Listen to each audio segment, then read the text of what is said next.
Merek adalah jaminan reputasi produk. Merek disebut sebagai intangible asset atau aset yang tak terlihat.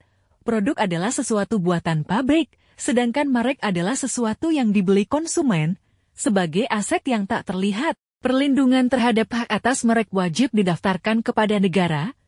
Proses pendaftaran merek pada kenyataannya memerlukan waktu yang tidak singkat, sehingga sebelum mendaftarkan merek, penting bagi pengusaha untuk memahami perlindungan hak merek. Apa yang dimaksud dengan merek? Bahasa hukum memberikan pengertian merek sebagai pembeda kepada konsumen terhadap komoditas yang diproduksi produsen. Merek tidak hanya sebatas visual yang dapat dilihat berupa tulisan, namun dapat juga berupa suara, hologram, logo, baik 2 dimensi maupun 3 dimensi. Tujuan utama dari pembuatan merek adalah untuk alat pembeda terhadap produk yang dipasarkan oleh pelaku usaha. Dalam penyebutannya, UMIG secara tegas menerangkan bahwa penyebutan yang benar adalah merek diperkuat dengan KBBE. Penyebutan secara baku adalah merek yang berarti tanda pengenal produknya. Arti lainnya yang disampaikan oleh KBBI adalah kegagahan, keunggulan, dan kualitas. Sedangkan merek menurut KBBI adalah bentuk tidak baku dari kata merek itu sendiri. 1. Apa itu merek menurut para ahli? Philip Kotler, seorang konsultan pemasaran dari Amerika, memberikan pendapatnya mengenai merek di tahun 2012. Kotler memberikan pengertian apa itu merek sebagai tanda dan rancangan atau gabungan dari beberapa unsur yang berfungsi sebagai predikat penjual yang kemudian menjadi pembeda di pasaran. Martin Lemire, seorang penulis tentang merek dari Amerika, memberikan pengertian merek yang berbeda dari Kotler, tidak hanya sekedar pembeda. Martin menyebutkan merek sebagai perasaan terhadap suatu produk. Artinya merek menurut Martin adalah bentuk pandangan terhadap suatu produk. 2. Dasar hukum merek.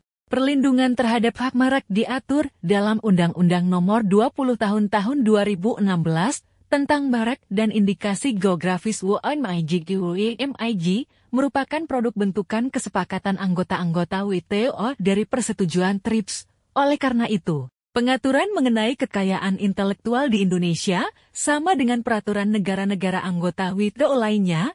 Prinsip yang mendasari pendaftaran merek juga serupa, yaitu first to file. Artinya siapapun yang lebih dulu mengajukan hak atas merek, dialah yang memiliki hak atas merek tersebut. 3. Apa saja ruang lingkup merek? Ruang lingkup merek dalam undang-undang dibagi menjadi 2, yaitu merek dagang dan merek jasa.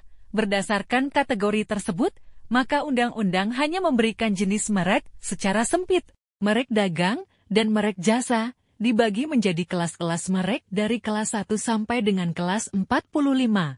Namun, tentunya jenis merek tidak hanya 2 kategori itu saja.